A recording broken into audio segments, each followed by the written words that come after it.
17장 4절입니다. 블레셋 사람의 진에서 싸움을 도두는 자가 왔는데 그 이름은 골리앗이요 가드 사람이라.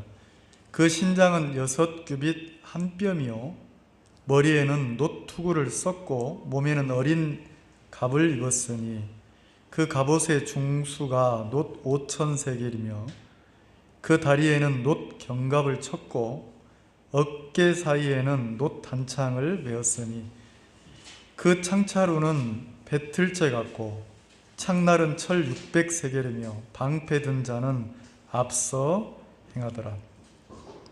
8절 그가 서서 이스라엘 군대를 향하여 외쳐 가로되 너희가 어찌하여 나와서 항우를 벌였느냐. 나는 블레셋 사람이 아니며 너희는 사울의 신복이 아니냐. 너희는 한 사람을 택하여 내게로 내려보내라. 그가 능히 싸워서 나를 죽이면 우리가 너희의 종이 되겠고 만일 내가 이기어 그를 죽이면 너희가 우리의 종이 되어 우리를 섬길 것이니라. 10절 같이 한번 읽겠습니다. 시작. 그 블레셋 사람이 또 가로되 내가 오늘날 이스라엘의 군대를 모욕하였으니 사람을 보내어 나로 더불어 싸우게 하라 한지라. 사울과 온 이스라엘이 블레셋 사람의 이 말을 듣고 놀라 크게 두려워하니라. 자, 16절 같이 읽겠습니다. 시작. 그 블레셋 사람이 40일을 조속으로 나와서 몸을 나타내었더라. 부모 입장에서 이렇게 어떤 분들은 자식에게 내가 죽기 전에 부모 입장에서 이렇게 많은 유산을 남기고 돌아가시는 분도 있잖아요. 그래서 부모 입장에서 한번 생각을 해보면 야, 내가 언젠가 이 땅을 떠날 건데 내가 이 세상을 떠날 건데 그러면 내가 내 아이한테 내 자녀들한테 무엇을 남겨주지? 무엇을 남겨줘야 좋을까? 이 생각을 한번 해본다는 거죠. 그냥 보통 신앙을 안는 분들은 그냥 내가 유산을 물려주면 되지 이렇잖아요. 근데 제가 이렇게 살아보니까 부모가 살아계실 때는 몰랐어요. 근데 부모가 돌아가시고 나니까 형제간들이 이게 형제가 아니더라고요. 무슨 말이냐면 부모가 돌아가시기 전에는 아버지 어머니 중심으로 이렇게 모여서 오붓하고 좋은 시간을 많이 보냈는데 부모님이 아버지가 딱 돌아가시고 나니까 부모의 재산을 유산으로 이렇게 나눠주는 거예요. 근데 나눠주는데 지금은 법적으로 다 n분의 1이에요. 딸이든 아들이든 똑같이 나눠줄 수밖에 없어요. 법적 소송을 걸면 딸이라도 n분의 1로 줘야 되는 거예요. 근데 이제 옛날 어른들이 그런 개념이 없잖아요. 그리고 옛날 어른들은 유교 사상이니까 누구한테 가장 많이 줍니까? 장자 큰아들한테, 맏아들한테 제일 많이 주는 거예요. 왜냐하면 그 맏아들한테 유산을 많이 주는 이유는 내가 죽고 나면 내 제사나 이걸 다 모셔야 된다. 그래서 이제 그렇게 주는 거거든요. 지금은 이제 시대가 바뀌어서 그렇게 안 하는데 그래도 지금도 부모님이 돌아가시고 나면 돌아가시 직전에 유산을 나눠주는 거예요. 저희 본가나 처가가 이제 부모님이 돌아가셨을 때 아버님이나 장인 어른이 돌아가셨을 때 이제 그렇게 그 유산을 나누는데 맏아들한테 제일 많이 주는 거예요. 유산을. 저희 아버님이 이렇게 돌아가시기 직전에 유산을 이렇게 나눠줄 때 아들들한테 줬어요. 아들들한테. 그리고 딸들한테는 10원짜리 하나 안 주는 거예요. 그리고 옆에서 이제 그 딸들이 뭐라고 하냐면 아버지 우리는요 아버지, 우리는요. 근데 이제 이게 그때는 못 느끼는데 아버지가 돌아가시고 나니까 형제간들 사이가 점점 멀어지는 거예요. 자, 왜 멀어집니까? 똑같은 형제인데 똑같은 자식인 줄 알았는데 유산을 나눌 때 보니까 아들만 주고 딸은 안 주니까 딸들 마음에 섭섭함이 남겠어요, 안 남겠어요? 섭섭함이 남는다는 거죠. 섭섭함이. 그래서 세상 사람들은 어떻게 하냐면 될 수 있으면 자식들한테 내가 유산을, 재산을 물려주고 죽어야지, 이런 게 이제 생각을 한다는 거죠. 근데 사람이 가족 관계가 아예 물려줄 유산이 없으면 형제간들이 의가 안 상하는데, 누구는 조금 줬다, 많이 줬다, 이렇게 해서 이제 그 의가 상하는 거예요. 그러니까 어떻게 보면 유산을 물려주는 게 좋은지 아니면 물려줄 게 없는 게 좋은지 그것도 잘 모르겠는 거예요. 차라리 없어가지고 형제들끼리 의가 좋으면 유산을 안 물려주는 게 낫잖아요. 근데 조금 물려주고서 누구는 줬니 안 줬는지 이렇게 해서 이제 의가 상하면 그게 더 안 좋다는 거지. 근데 이제 저희들은 신앙하는 사람이니까 이제 유산을 물려준다 이거보다는 무슨 생각을 하냐면, 내가 죽고 나면 우리 아이들이 어떻게 살았으면 좋겠냐, 이런 생각을 한 번씩 해본다는 거죠. 그러니까 제가 딸하고 그 유라천을 이렇게 같이 걸으면서 운동을 하면서 무슨 얘기를 했냐면, 야 딸아, 아빠도 언젠가는 죽을 건데 아빠가 이 땅을 떠나서 네 곁을 떠나서 아빠가 없으면 아빠가 죽기 전에 소원이 하나 있다. 소원이 있는데 아빠 소원이 뭔 줄 아니? 아빠 소원이 뭔데? 아빠가 소원을 얘기하면 아빠 소원을 들어줄 거야? 들어보고 이러는 거예요. 그래서 무슨 얘기를 했냐면, 나는 아빠가 인생을 살아보니까 인생이 진짜 쉽지 않더라. 그리고 막 녹록치 않더라. 내 뜻대로 내 원대로 막 인생이 사라지지 않더라. 때로는 내가 생각지 못한 외로움이 찾아올 때도 있고, 또 인생을 살아보니까 내가 원치 않는데 막 어려움이 찾아와서 진짜 내가 한 발도 앞을 더 걸을 수 없을 정도로 어려울 때도 있었다. 그리고 내가 남에게 막 지탄을 받거나 남에게 손가락질을 받거나 무시를 당하거나 이렇게 살려고 안 했는데, 어느 날 보니까 내가 내 의도와 상관없이 사람들이 나를 막 뒤에서 손가락질하고 욕하고 이럴 때도 있더라. 근데 인생을 살아보니까, 뒤를 돌아보니까, 그때마다 내가 외로웠을 때, 내가 힘들어 지쳐 있을 때, 내가 너무 고통스러워할 때, 그때 나를 그 외로움에서 이기게 하신 분이 하나님이더라.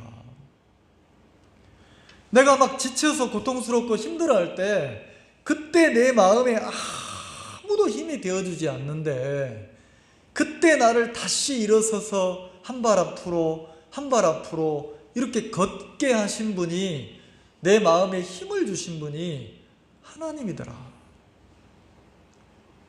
그래서 나는 내가 딸에게, 내가 진짜 내 이 세상을 마지막으로 떠나고 내 딸에게 뭐 한마디를 남겨야 된다면, 나는 네가 아빠를 이끌어 오셨던 그 하나님을 잃어버리지 않으면 좋겠다.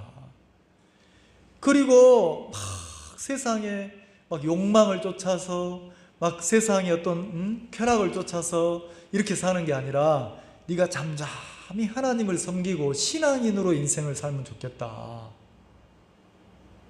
그게 아빠 소원이다. 이렇게 얘기했어요. 그러니까 이제 딸이 뭐라고 하냐면, 아빠, 나도 내가 참 간사한 년인 것 같아. 딸 표현이 내가 참 간사한 년인 것 같아요. 왜?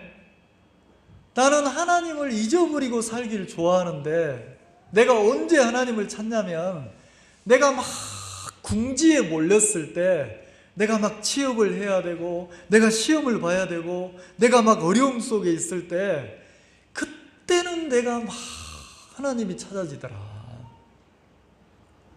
그래서 하나님 나 좀 도와주세요. 하나님 내가 지금 너무 어려운데 나에게 힘을 주세요. 내가 참 이 일을 어떻게 해결해야 될지 모르겠는데 하나님 나에게 지혜를 주세요. 근데 그때마다 하나님이 나를 외면하지 않고 나를 도우셨다.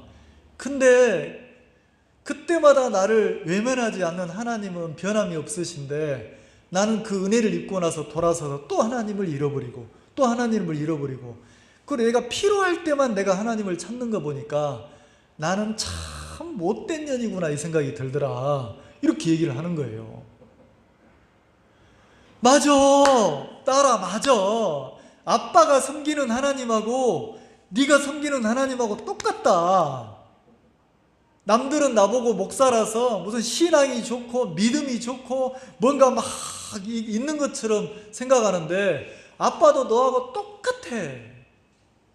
아빠도 언제 하나님을 찾냐면 내 힘으로 내가 막 해결할 수 없는 일들이 있을 때, 내 방법으로 내가 일 풀어나갈 수 없을 때, 내가 내 외로움 속에서 벗어날 수 없을 때, 사람이, 세상이, 형편이, 내 주변의 것들이 나를 위로하지 못할 때 내가 그때 하나님을 찾더라.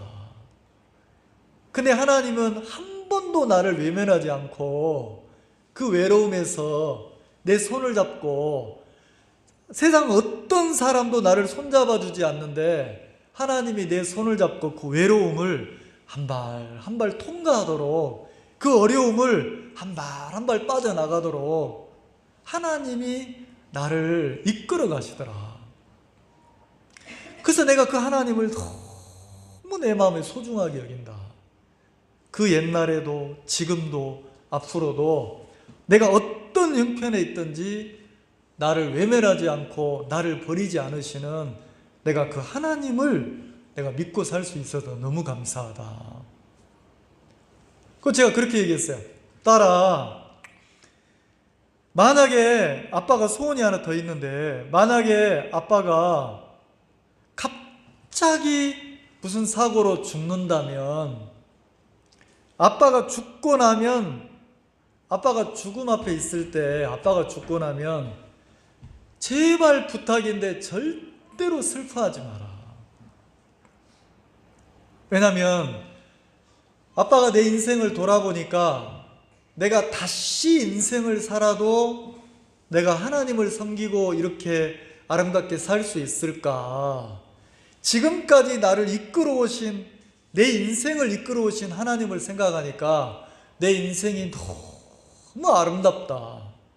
어느 어떤 사람하고 비교해도 비교할 수 없을 만큼 가치 있고 소중하고 아름답게 나를 이끌어 오셨는데, 내가 이 세상의 죽음을 통해서 이 세상을 떠난다면 그건 슬픈 게 아니고 나를 이끌어 오신 하나님 앞으로 간 거니까 슬퍼하지 말고 기뻐해라. 그래서 이 아빠의 죽음이 슬픔이 아니라 기쁨이 됐으면 좋겠다. 내가 그렇게 얘기를 했어요. 그렇게 얘기를 하니까 딸이 뭐라고 하냐면, 아니 그래 그건 맞는데 나는 자식으로서 내가 좀 슬퍼할 수도 있는 거지, 슬퍼하는 것까지 뭐라 하냐? 그러더라고요. 그래서 그럼 그렇다 그러면 네가 알아서 해라 그랬는데, 여기 보면 17장 16절에 그 블레셋 사람이 40일을 조속으로 나와서, 자 며칠을요? 40일을 누가? 블레셋 사람이 나와서 막 조롱했다는 거죠. 조롱. 자 10절, 그 블레셋 사람이 또 가로되 내가 오늘날 이스라엘의 군대를 모욕하였으니. 자, 블레셋 사람이 이스라엘 군대를 뭐 했다고요? 모욕. 자, 이 17장의 장면은 블레셋, 지금 팔레스타인이죠. 블레셋 나라와 이스라엘 나라가 전쟁이 시작됐단 말이에요. 자, 두 나라가 전쟁을 하는데 고대 전쟁은 어떤 그 관습이 있냐면 그 나라에 한 장군이 나오는 거예요. 장군이 나와서 또 이 나라의 장군이 나와서 1대1로 대표로 막 싸우는 거예요. 근데 이 블레셋 나라를 대표하는 장수가 누구냐면 보니까 17장 1절에 같이 한번 읽어볼까요? 17장 1절 같이 한번 읽어봅시다. 시작. 블레셋 사람들이 그 군대를 모으고 싸우고자 하여 유다에 속한 소고에 모여 소고와 아세가 사이에 아베스담밈에 진침해. 자, 누가 쳐들어왔다고요? 블레셋 사람이. 근데 블레셋 사람이 쳐들어왔는데 이 블레셋에서 한 사람이 나왔어요.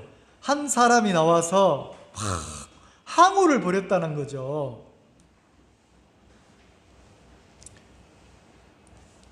자, 이 블레셋에서 골리앗이라고 하는, 여러분 그 들어봤죠? 다윗과 골리앗 이런 얘기 들어봤죠? 그게 이제 요 17장에 나오는 이야기예요. 블레셋의 대표 장수가 누구냐면 골리앗이에요. 골리앗인데 이 사람이 키가 3m가 넘어요. 키가 몇 m가 넘는다고요? 3m가 넘는 거예요. 그리고 굉장히 힘이 세고 막 용맹한 장수였다는 거죠. 근데 이 골리앗이라는 장수가 나와서 이스라엘 향해서 항오를 벌렸다 했어요. 그 말은 뭐냐면 막 소리를 치는 거예요. 위협을 주는 거예요. 뭐라고요? 모욕을 주는 거예요. 모욕. 야, 나는 블레셋을 대표하는 골리앗이다. 너희들은 이스라엘 사울의 부하들이 아니냐. 너희들은 하나님을 섬긴다며. 자, 이제 그러면 나는 블레셋을 대표하는 골리앗인데 너희 중에 한 사람을 택해서 나와라, 보내라. 나하고 싸우자, 나와라. 그러면서 막 소리를 지르면서 골리앗이 뭐라고 하냐면 모욕하는 거예요. 모욕. 자, 10절. 그 블레셋 사람이 또 가로되 내가 오늘날 이스라엘 군대를 모욕하였으니. 자, 대놓고 뭐라고 합니까? 내가 이스라엘 군대를 뭐 했다고요? 모욕. 자, 그럼 반대로 골리앗은 이스라엘 군대를 막 모욕을 주었고, 반대로 이스라엘 군대는 지금 누구에게 모욕을 당하고 있습니까? 블레셋의 장수 골리앗에게 모욕을 당하고 있는 거예요. 근데 그게 얼마나 됐냐면 16절. 그 블레셋 사람이니까 누굽니까? 골리앗이죠. 그 블레셋 사람이 40일을 조속으로 나와서 그랬어요. 아침 저녁으로 며칠을 나왔어요? 40일 동안 나와서 계속 소리를 지르면서 뭐 했습니까? 이스라엘을 뭐 했어요? 모욕했단 말이에요. 모욕. 자, 한 번 내가 그 소리를 들으면 그게 모욕이 돼요. 근데 그 모욕된 소리를 40일 동안 계속 들으면 그 모욕이 뭘로 바뀌냐면 치욕으로 바뀌어요. 치욕. 그래서 뭐라고 하냐면 치욕으로 바뀐단 말이에요. 그래서 자, 설명을 해봅시다. 40일이 됐어요. 40일 동안 골리앗이 나와서 막 소리를 지르면서 막 무시하고 멸시를 하는 거예요. 그러면 이스라엘 백성들은 며칠 동안 무시와 그 수치를 당했습니까? 40일. 자, 이 모욕은요, 치욕은 막 사람이 외형적으로 막 때리거나 타격하거나 이런 게 아니고 어디에 상처를 주는 겁니까? 마음의 상처를. 이해가세요? 자, 사람이 몸에 상처가 나으면 일주일 보름이 되면 나아요. 딱지가 입히고. 근데 마음의 상처가 되면 낫습니까? 안 낫습니까? 안 낫는 거예요. 그러면 이스라엘 사람들에게 자, 골리앗이라는 블레셋 장수는 나와서 자, 마음에 이스라엘 백성들 마음에 모욕을 주는 거예요. 수치를 상처를 주는 거예요. 자, 그러니까 이 사람들이 어떤 상처를 받았으면 11절 봅시다. 사울과 온 이스라엘이 블레셋 사람의 말을 듣고, 자, 사울과 온 이스라엘 백성들이 블레셋 사람의 말을 듣고, 이 말은 무슨 말이에요? 모욕, 수치, 치욕이란 말이에요. 그러니까 이 말을 듣고 이스라엘 백성들 마음이 크게 놀라고 크게 뭐 했다고 그랬습니까? 두려워하니라 그랬어요. 두려워하니라. 자, 이 두려움이 어디에 생겼습니까? 마음에서. 그러면 생각해 보세요. 자, 그러면 이걸 표현하자면 마음을 찍는 무슨 카메라가 있다면 이쪽을 찍으니까 찬송 지하는 형제 마음이 막 소망이 있는 거예요. 마음을 찍으니까 막 행복한 거예요. 막 기쁜 거예요. 자, 마음이 소망이 있고 기쁘고 행복하고 그러면 찬송 지휘하는 이 사람의 이 형제 마음이 기쁨, 소망, 행복이 있으면 이 사람은 불행한 사람입니까? 행복한 사람입니까? 행복한 사람이죠.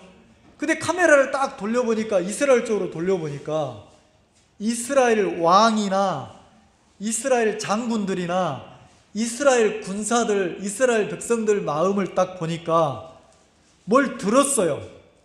자기를 모욕하고 자기를 막 무시하고 자기를 멸시하는 그 소리를 40일 동안 듣고 나니까 그들의 마음이 뭘로 가득 찼냐면 두려움으로 가득 찼단 말이에요. 그러니까 카메라를 이스라엘 쪽으로 딱 돌려보면, 자, 마음을 찍는 카메라가 있다고 합시다. 이스라엘 백성들을 딱 찍어보니까 두려움이 마음에 가득한 거예요. 두려움이. 자, 그러면 보세요. 마음이 두려움으로 가득 차면 그 사람이 행복하겠습니까? 불행하겠습니까? 불행하죠? 왜요? 건강한데도 모든 조건을 갖췄는데도 마음이 막 두려움으로 가득 차 있으면 그 사람은 하루하루 사는 게 너무 힘들지 않겠어요? 이 말 이해가시죠? 그러면 블레셋에서 하나님을 믿지 않는 이방 나라 블레셋에서 골리앗이 나와서 매일같이 아침 저녁으로 그러니까 하루 종일이잖아요. 하루 종일 소리를 지르는 거예요. 야, 나와봐, 싸우자. 너희 놈들 나오면 내가 한 방이면 다 죽일 수 있어. 내 창을 한번 탁 흔들면 내 창에 맞으면 너희들은 다 죽는 거야. 뭐 하나님을 믿는다고? 나와, 싸우자. 근데 그 소리를 듣고 두려움에 떠니까 나갈 수가 있어요, 없어요? 제가 이 말씀을 읽으면서 생각해 봤어요. 내가 인생을 살면서, 자, 골리앗이 눈에 보이는 골리앗이지만 내가 인생을 살면서, 우리가 인생을 살면서 골리앗처럼 내 힘으로 해결할 수 없는 큰 문제를 만나본 적 있습니까? 이거는 내 힘으로 해결할 수 없어요. 내 능력으로 해결할 수 없어요. 내가 해결할 수 없는 큰 어려움 앞에 서본 적이 있냔 말이에요. 제 인생을 돌아보니까 저도 골리앗 같은 큰 문제를 만나서 내가 어떻게 도저히 해결할 수 없는 그런 형편을 여러 번 만났더라고요. 여러 번. 근데 그런 형편을 만나면 어때요? 그 형편이 골리앗처럼 나에게 막 소리를 지르는 거예요. 쉬지 않고. 그럼 그 소리는 어디에 들려옵니까? 귀에는 안 들려오는데 그 형편에서 오는 소리가 어디에 들려지기 시작해요? 마음에. 야, 너 이제 망했다. 너 이제 끝났다. 너는 이제 죽었다. 너는 이제 다 망했어. 너는 패했어. 너는 안 돼. 그 소리가 들려오면 내 마음이 점점 뭐가 사라지냐면 소망이 사라지고 점점 내 마음이 어떻게 합니까? 빛이 사라지고 절망 속으로 들어가는 거예요. 야, 나는 이제 끝났구나. 나는 안 되는가 보다. 야, 큰일 났네. 근데 이제 그렇게 소망이 사라지면 사라질수록 뭐 하냐면 내 속에서 뭐가 절망이, 두려움이 막 커지는 거예요. 커진다는 거죠. 자, 그럼 우리가 한번 생각해 봅시다. 자, 인생을 살면서 골리앗처럼 내 마음에 내 소망을 빼앗아가고 내 마음의 희망을 빼앗아가고 내 마음에 점점 어둡게 내 마음을 막 두려움 속으로 진짜 아무 소망 없는 사람처럼 하루하루 못 죽어서 사는 거지 이렇게 나를 만드는 그런 형편에서 오는 소리들이 많지 않냐는 거예요. 근데 이상하죠? 자, 지금 이스라엘 백성들은 크게 두려워하고 있어요. 그 두려워하고 있는데 그 사람이 나와서 며칠 동안 소리를 질렀습니까?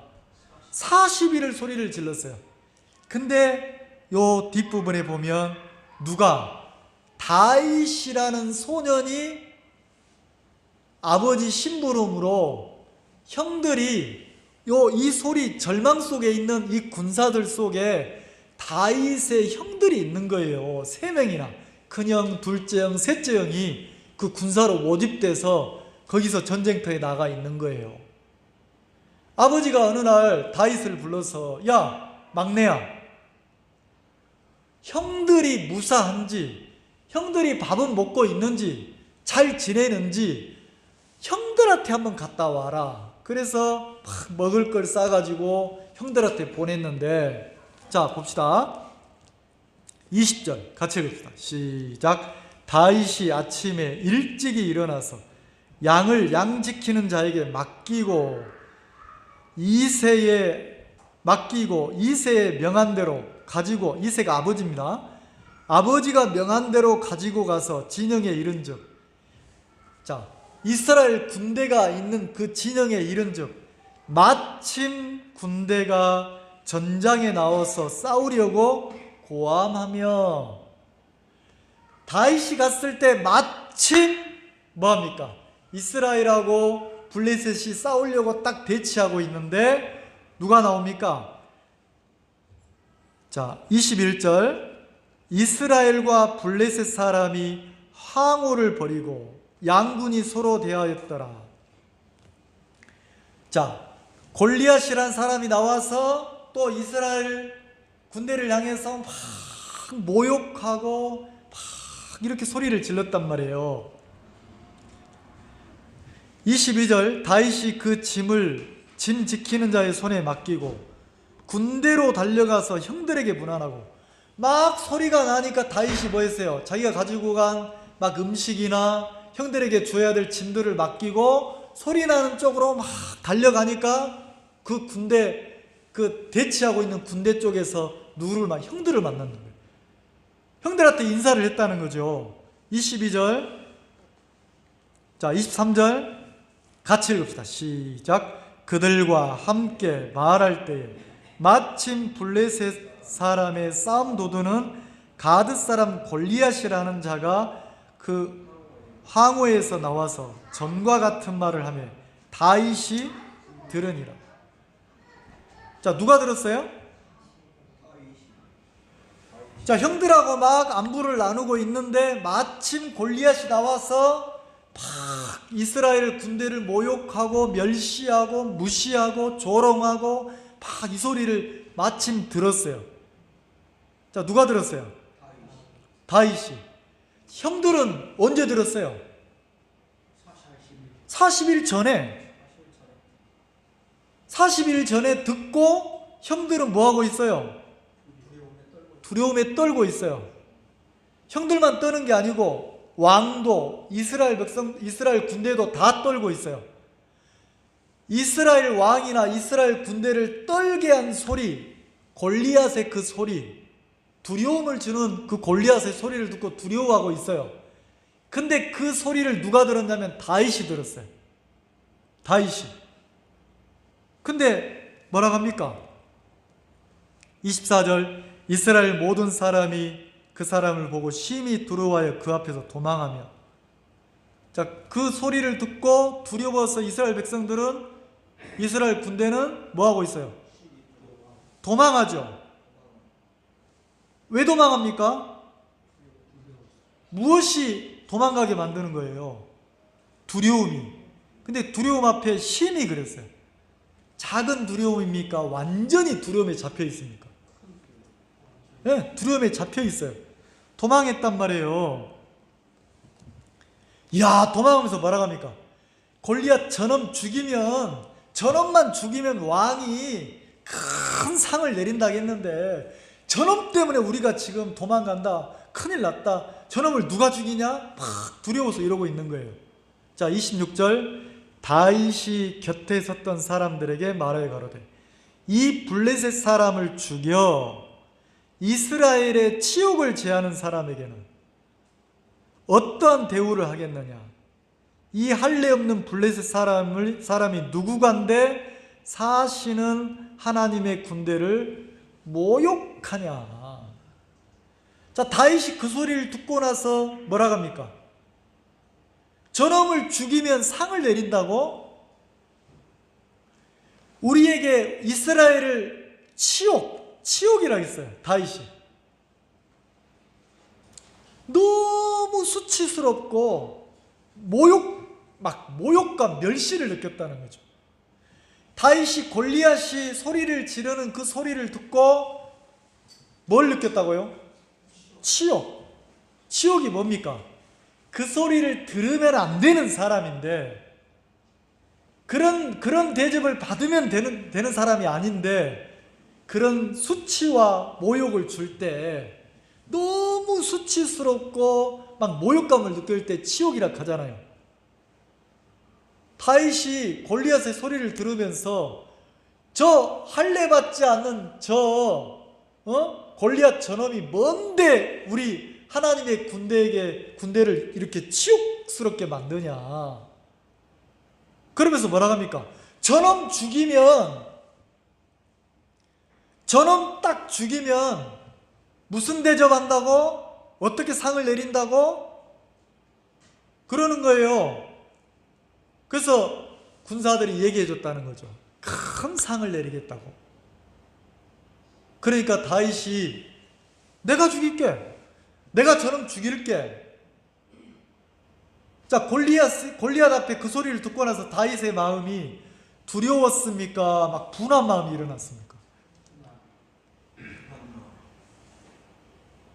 자, 골리앗의 소리를 듣고 그 소리를 들으면 들을수록 점점 소망이 없어지고 두려움 속으로 들어가는 사람이 있는가 하면, 다윗은 그 소리를 듣자마자 두려움에 잡히는 게 아니고 무슨 마음이 듭니까?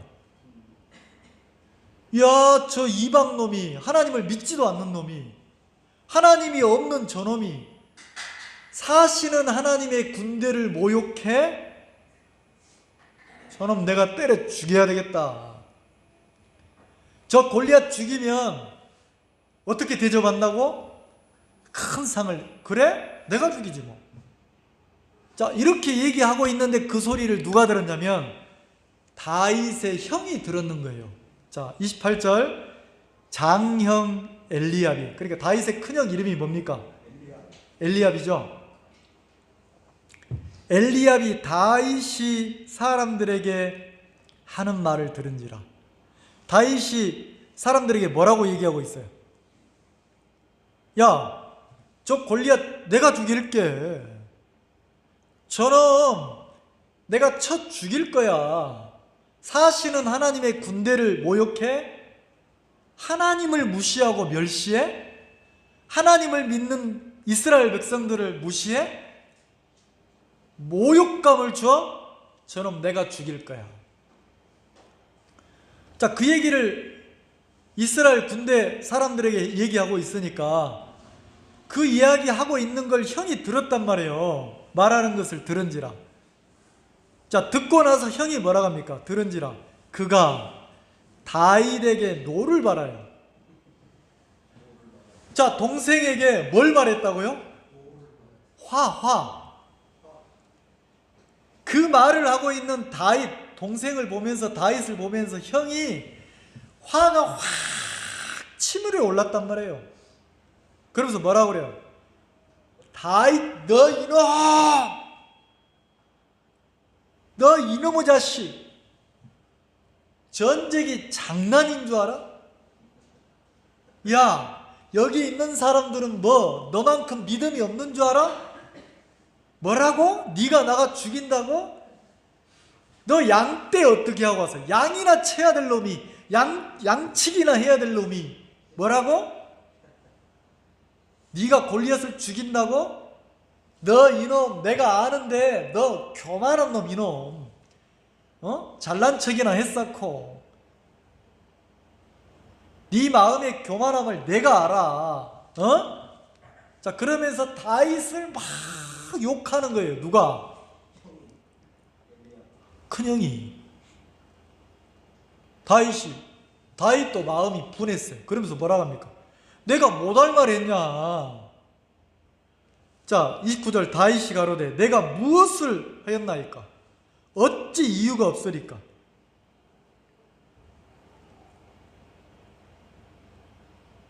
왜 나한테 화를 냅니까? 내가 틀린 말 했습니까? 내가 못할 말 했습니까? 저 골리앗이 사시는 하나님의 군대를 멸시하잖아요. 무시하잖아요. 그 소리를 듣고 다 두려워하고 떨고 있잖아요. 저 소리는 두려워해야 될 소리가 아니고 저 소리는 나가서 쳐 죽여야 될 소리인데 내가 틀린 말 했습니까? 이러는 거예요. 그러니까 사람들이 이 다윗을 누구 앞으로 데려가냐면 왕 앞으로 데려갔어요. 왕 앞으로 데려가니까 왕이 뭐라 합니까?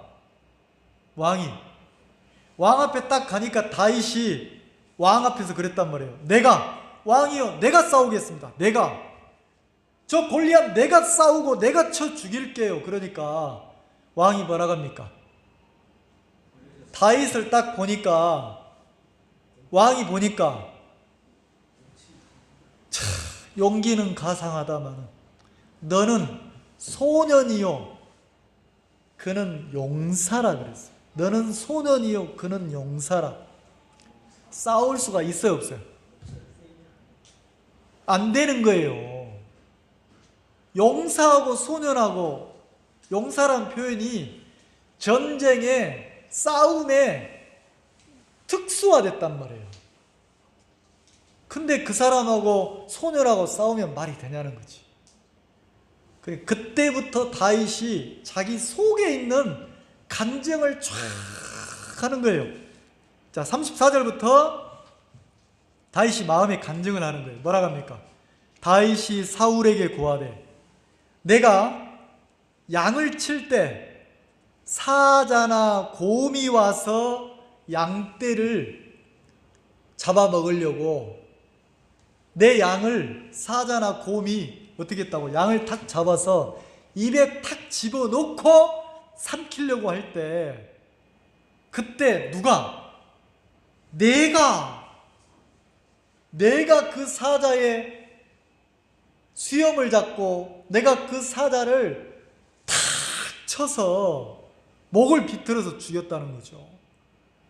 그러면 그 사자 입에서 양이 죽어가고 있을 때 내가 그 양을 살려냈다는 거지. 내가 그 사자나 곰을 내가 쳐 죽였다. 누가요? 내가. 자, 죽어가고 있는, 이제 사자 입속에 들어가 있는 양은 죽은 목숨이잖아요. 근데 죽어가고 있는 생명을 누가 살렸다고 합니까? 내가 살렸다. 그래서 뭐라고 합니까? 내가 사자나 곰이 와서 양떼를, 새끼를 딱 잡아서 삼키려고 하면 35절, 내가 따라가서 그것을 치고, 다윗이 사자를 따라가고 다윗이 곰을 따라가서 어떻게 했다고요? 그것을 뭐 했다고요? 쳤다는 거죠. 그것을 치고 그 입에서 새끼를 건져내었고, 그것이 일어나서 나를 해하고자 하면 내가 그 수염을 잡고 그것을 쳐 죽였나이다. 다윗은 왕 앞에서 지금 거짓말하고 있습니까? 다윗은 자기가 실제 양을 치면서 실제 삶을 살면서 경험했던 간증이 있는 거예요. 무슨 간증이요? 사자가 와서 자기 양 새끼를 딱 잡아 먹으려고 하면 따라가서 어떻게 했다? 자기가 그 사자를 막대기로 치고 몽둥이로 치고, 그러면 놀래서 그 물고 있던 양을 딱 놓으면, 그리고 사자가 다윗을 공격하려고 하면 다윗이 그 사자의 수염을 잡고 뭐 했다고요? 막대기로 쳤다는 거죠. 쳐서 그것을 뭐 했다고요? 죽였다는 거예요. 사자도 쳐 죽여서 이기고 곰도 쳐서 뭐 했다고요? 이게 죽이고 이겼다는 거지. 자, 그러면 다윗은 마음에 왕 앞에서도 분명하고 선명하게 자기가 생명을 건지고 살려내는 일을 했던 간증이 있어요, 없어요? 사자가 양 새끼를 물어가면 쫓아가면 돼요, 안 돼요? 곰이 양 새끼를 잡아가면 그 막대기 들고 쫓아가면 돼요, 안 돼요? 안 되잖아요. 왜? 양새끼 살리려다가 누가 죽어? 자기가 죽을 수 있잖아요. 그러면 다윗이 두려움을 느껴야 될 형편에서 두려움을 느낀 게 아니고 다윗은 두려움을 넘어갔다는 거죠. 왜요? 왜 두려움을 넘어갑니까? 이 양의 생명이, 양 새끼의 생명이 다윗은 자기 생명 같았다는 거예요. 야, 저 곰이 내 양을 죽이는구나. 양의 생명을 해치는구나. 나는 양을 지키는 양측인데 내가 지금 나가서 싸우지 않으면 저 양은 죽는다. 그래서 어떻게 합니까? 죽음 앞에 있는 그 양의 생명을 누구처럼? 자기 생명처럼 여겼다는 거예요. 그 마음이 두려움을 넘어서 곰을 쫓게 하고 사자를 쫓게 했어요. 그럼 막 쫓아가서 어떻게 했습니까? 몽둥이로 곰을 탁 치니까 곰이 깜짝 놀라서 물고 있던 양을 놓는 거예요. 그리고 돌아서서 자기를 쳤던 다윗을 죽이려고 하니까 다윗이 어떻게 했어요? 순간 수염을 잡고 또 곰의 머리를 쳐서 죽였다는 거죠. 근데 한 번 죽이고 두 번 죽이고 그런 일이 한두 번이 있겠냔 말이에요. 여러 번 양 새끼를 살려내보니까, 생명을 살려내보니까 그 다음에 또 사자가 오면, 양이 오면 어떻게 합니까? 이번에는 물매 가지고 돌 가지고 어떻게 합니까? 제구 가지고 돌멩이 해가지고 멀리서 오는 곰을 탁 던져서 몸에 탁 맞춰가지고 양떼를 해치려고 하는 곰을 쫓고 이랬다는 거죠. 자, 한 번 던져봤겠어요? 자, 이렇게 막 돌려서 돌멩이를 탁 던져서 곰을 쫓고 사자를 쫓고 막 늑대를 쫓고 이리를 쫓고 양떼를 지키는 일에 있어서 다윗이 한두 번 쫓아봤겠냔 말이에요. 처음에는 잘 안 맞는데 이제는 선수야, 선수. 저 멀리서 늑대 오는구나, 저놈 봐라, 모르게 오네. 그럼 다윗이 딱 보고 있다가 어떻게 합니까? 탁 던지면 늑대 주둥이에 탁 맞는 거예요. 그럼 늑대가 어떻게 합니까? 어디서 돌이 날라서 막 깨갱 하고 도망가는 거예요. 자, 누가 지키고 있어요? 자, 양떼를 누가 지키고 있어요? 다윗이. 자기에게 맡겨준 양떼를 다윗이 지키고 있단 말이에요. 그 경험이 너무 많은 거예요. 그 경험이. 그러면서 뭐라고 합니까? 양떼를 이렇게 지켰다는 거죠. 자, 37절 봅시다. 같이 한번 읽어봅시다. 시작. 또 가로되 여호와께서 나를 사자의 발톱과 곰의 발톱에서 건져내셨은즉. 자, 다윗이 뭐라고 합니까? 누가 나로 하여금 양떼를 지키게 했다고 합니까? 여호와께서. 누가 생명을 지키는 일에 소홀하지 않도록, 생명을 지키는 일에 싸우도록 용기를 줬다고 합니까? 여호와께서. 그럼 다윗의 마음에는 누가 살아계십니까? 여호와 하나님이 너무 분명하게 살아있잖아요. 무엇을, 생명을 지키는 일에 소홀하지 않도록 하나님이 다윗과 함께하고 다윗에게 막 용기를 줬다는 거죠. 자, 곰 앞에 서면, 사자 앞에 서면 다윗도 사람인데 두려움이 없겠어요? 있죠. 근데 이상하죠. 하나님이 자기를 지키고 자기와 함께 한다는 믿음이 딱 오니까 그 두려움을 밟고 다윗이 딱 넘어갑니까? 안 넘어갑니까? 넘어가는 거예요. 그게 한두 번이 아니니까 골리앗을 딱 보니까 곰보다 작은 거야. 그 큰 곰도 누가 때려 죽였어요? 내가 때려 죽였는데. 곰이 일어서면은 막 엄청 크잖아요. 근데 보니까 골리앗이 크긴 큰데 곰보다는 작은 거야. 그래, 다윗의 마음에는 뭐처럼 보여요? 두려움의 대상으로 보입니까? 저놈 봐라, 하나님의 군대를, 하나님을 멸시하고 모욕해? 자, 이상하죠? 내가 하나님을 섬기면 사람들이 다른 걸 요구하면 괜찮은데 내가 하나님을 섬기고 살면, 하나님을 무시하고 멸시하면 내 속에서 막 화가 나요, 안 나요? 그런 경험 있습니까? 내가 이 사람을 너무 사랑해. 너무 사랑하는데 사랑하는 사람을 누가 무시하면 화가 나요, 안 나요? 나잖아요. 그럼 다윗의 마음에는 골리앗이 하나님을 막 무시하니까 속에서 무슨 마음이 막 일어나요? 저놈 죽으려고 환장했구나, 저거. 아니, 사람이 해야 될 말이 있고 하면 안 될 말이 있지. 하나님을 무시해? 하나님을 멸시해? 미쳤네, 저거. 내가 쳐 죽여야 되겠다. 자, 이 마음이 막 올라왔다는 거예요. 그래서 왕 앞에 자기 간증을 하는 거예요. 내가 사자도 곰도 내가 쳐 죽이고 생명을 살렸다. 이번에 내가 저 골리앗 앞에 나가면 하나님이 이번에도 나를 도우셔서 저 골리앗을 쳐 죽이고 누구를? 이스라엘 하나님의 자녀의 생명을 지키게 할 거다. 이렇게 얘기를 하는 거예요. 그래서 뭐라고 합니까? 자, 보세요. 43절 같이 한번 읽읍시다.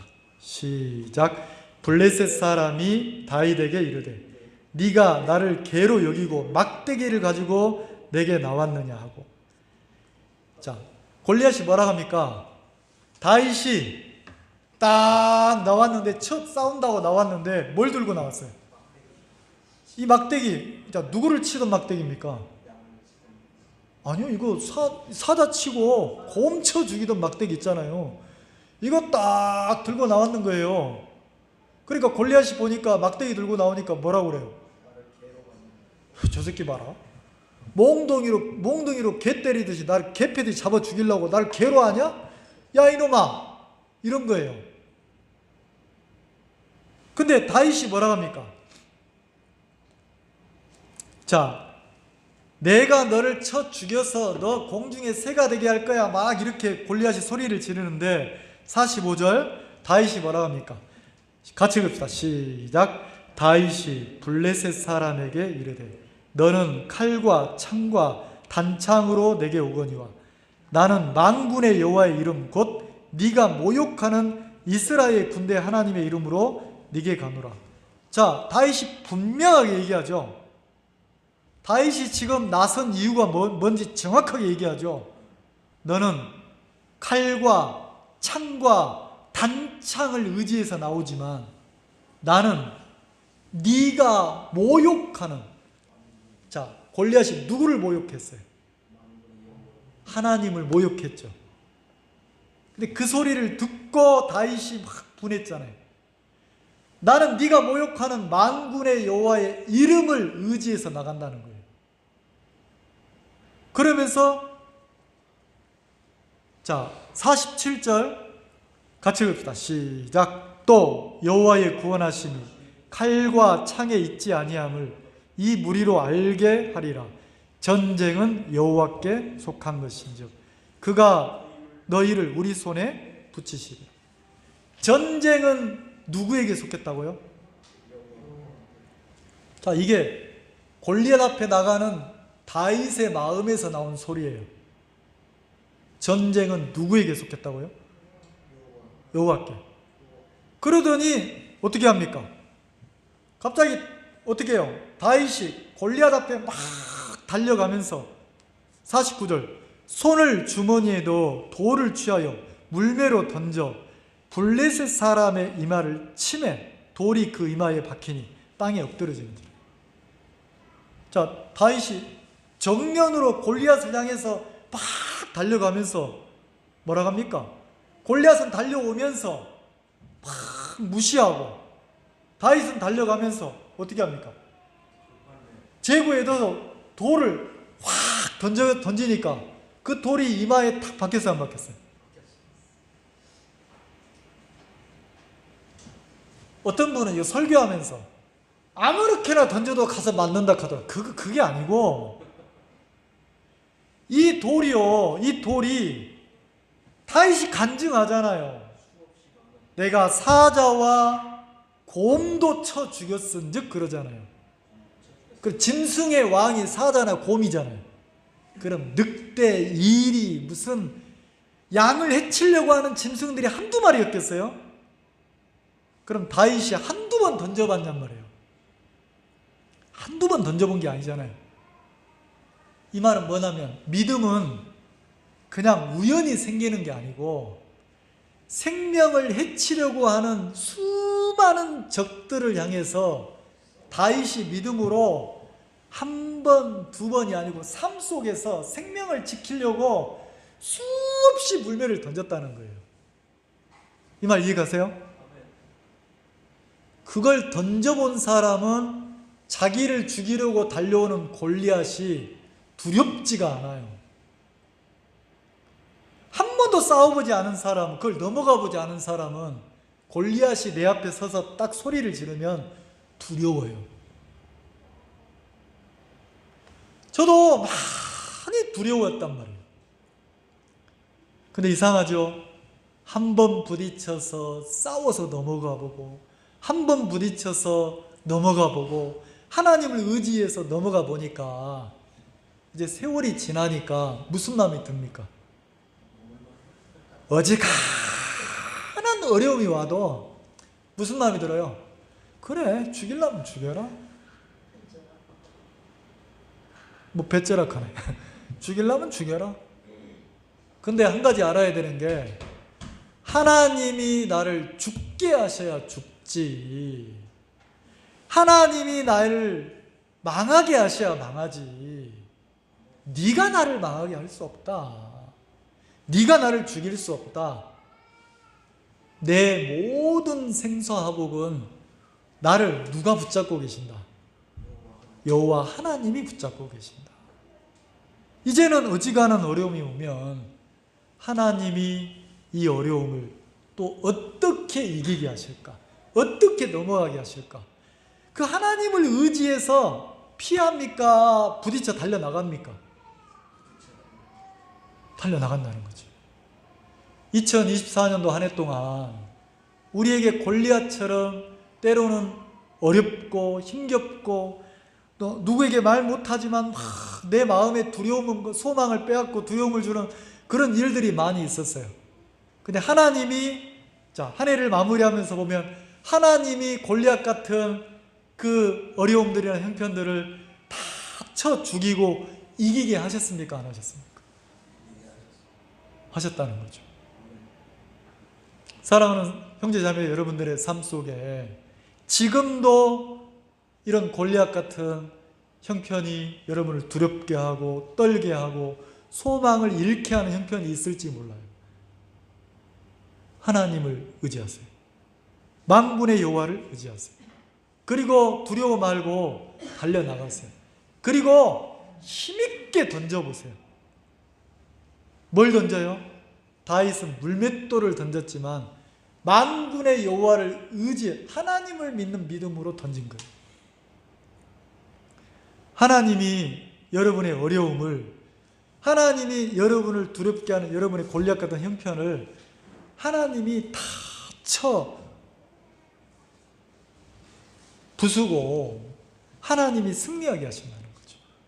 2024년 우리를 이렇게 도우신 하나님이 이제 2025년도에는 우리에게 생명으로 갚으실 거예요. 간증하신 형제님처럼 우리가 기도하는 가족들, 우리 주변의 사람들, 이 교회를 통해서 생명들이 많이 살아나는 그런 은혜를 하나님이 우리의 삶 속에, 여러분의 삶 속에, 이 교회 가운데 더하실 거라는 소망이 있습니다. 기도하겠습니다.